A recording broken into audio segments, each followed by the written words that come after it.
Welcome, everyone. Thank you so very, very much for braving these elements to be here with us tonight.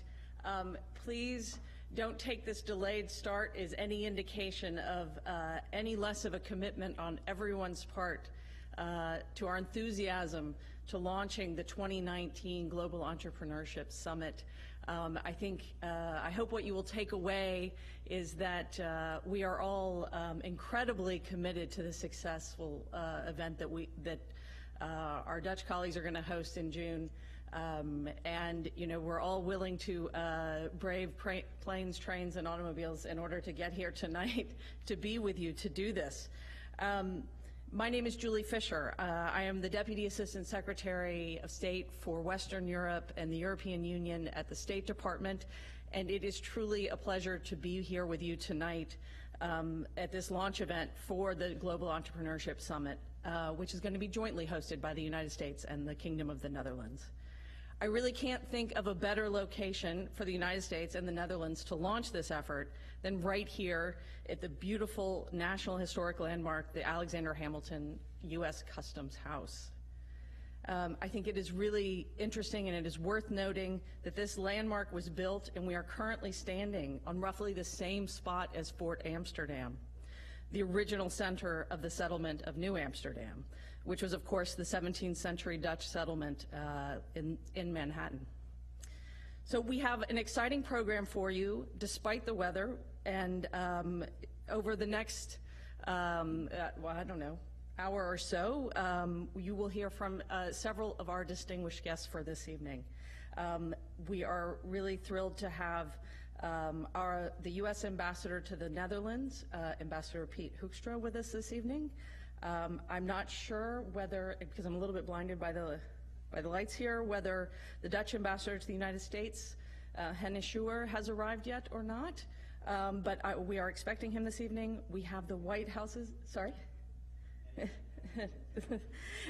We have the White House Deputy Chief Technology Officer, Michael Kratsios, also joining us. We will hear from a panel on future growth industries and transatlantic investment opportunities, featuring a mix of Dutch and American investors and private sector representatives. And then finally, when this is all completed, the reward for this hard work will be a reception upstairs on the second floor in the tax collector's office, which to me does not sound like the kind of place where you host a reception, but people tell me it is beautiful and it is worth the trip. So without taking any more of your time, I'd like to invite Ambassador Hoekstra to join us up here. Thank you.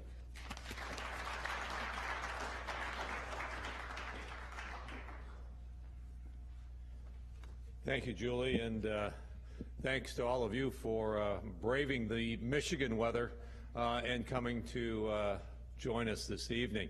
Yeah, I never thought I'd be doing this, but I can start with a plug for the Netherlands and saying if you want great weather, go to the Netherlands. I was born in the Netherlands. My parents immigrated when I was 3 years old, and Diane and I have traveled there in July into the northern part, where we were thrilled that when we were staying with family that it was an old house and an old bed where the mattress rolled.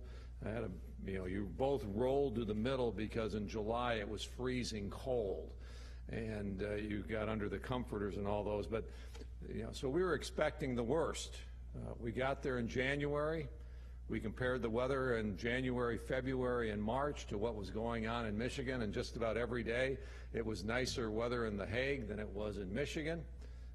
Beginning on April, it hasn't rained for 9.5 months, or 8.5 months, whatever the calculation is, and the sun shines every day. You come to August and it's 90 degrees, and if you would have been in The Hague this morning, it would have been 50 degrees in blue sky and sunshine. So it makes a lot of sense to host this Global Entrepreneurial Summit in the Netherlands, which is now a garden spot and a travel destination because of the wonderful weather that the Netherlands now experiences. My Dutch colleagues, you can go home and tell them what we've now stretched the tourist venue and the reasons to travel to the Netherlands. The GES, how did we get started? I arrived in the Netherlands in January, and we'd heard about GES, and it got on our radar screen, and we started talking to the Dutch government, and they said, yeah, we'd be interested in GES. What is it? And we explained it to them. We started talking to Dutch businesses as I traveled around the country, and they said, that sounds exactly like our profile of who we want to be. And so we started developing a profile for the Netherlands that many of us understand. This is a country that is a trading country. This is an entrepreneurial country. They are innovators. Any country that is it's roughly twice the size of my congressional district in Michigan. So it's just a chunk of Michigan, but a country that is twice the size as my congressional district is the second largest food exporter in the world. And it's kind of like, how do they do that? They're the third or fourth largest investor in the United States. We wanted to send a very positive message to our colleagues in the EU and in Europe about how important this trading relationship is for us. And so when Mark Rutte, the Prime Minister in the Netherlands, had the opportunity to visit with the President in July, one of the things that they talked about was the reciprocal trade investment between the two countries. Dutch investment in the United States results in about 820,000 direct American jobs. And so the conclusion was, we've got a great trade relationship. We actually have a $24 billion trade surplus with the Netherlands. You put that all together, and the President and the Prime Minister talked about GES, and shortly after that, the invitation, the acceptance were all completed, and we now find ourselves looking at June 4 and 5 of next year as being the Global Entrepreneurial Summit in The Hague. It's going to, I think, be a great testament to a friendship that has endured for over 400 years.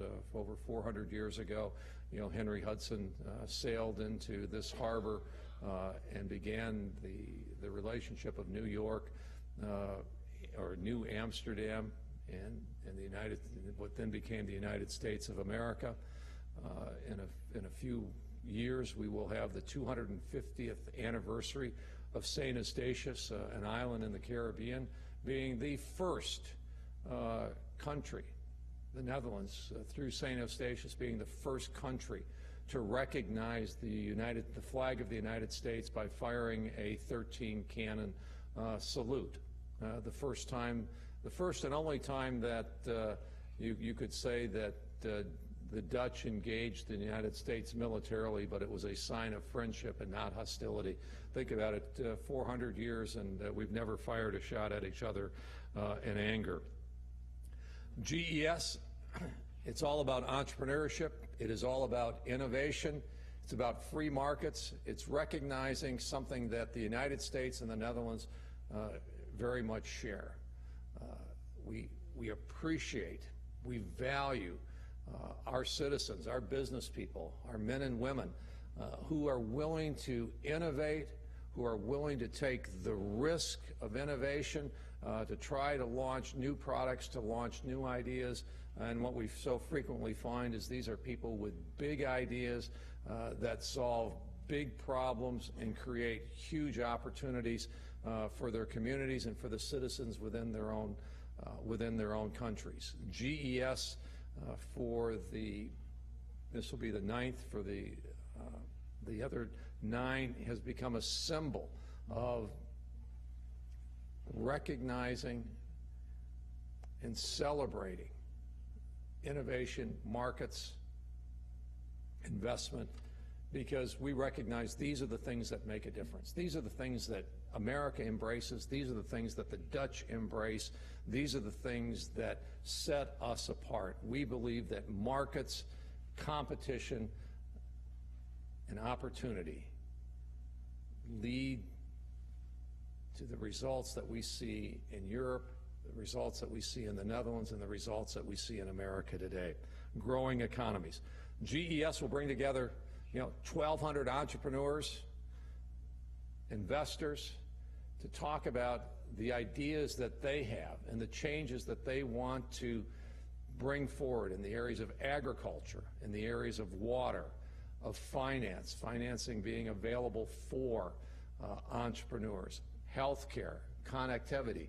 So, you know, expect The Hague to be the center of this dialogue in 2019.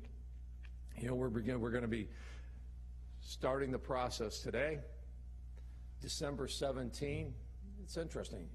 Entrepreneurs, not only do they have to compete against other ideas, not only do they have to compete for financing and saying, we are the best opportunity for you as an investor, for where you should place your money, they also have to compete to get an invitation to come to the GES program.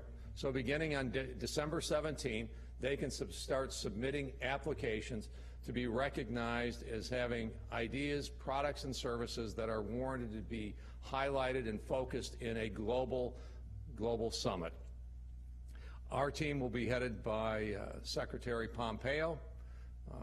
I'm sure that U.S. government involvement will increase over the coming months, but he's already committed to be there for the kickoff. There are lots of reasons why government officials should be there. It's also a time where there'll be a number of government officials in Europe already. We are going to be there. The Global Entrepreneurial Summit will occur, a couple days before we celebrate and commemorate the 75th anniversary of D-Day. So lots of things going on in Europe. It's a great place for you to visit. Please encourage your contacts, the folks that you know in the investment community, the folks that you know in the entrepreneurial community. Let them take a look and explore the possibilities and the potential that the Entrepreneurial Summit brings to them.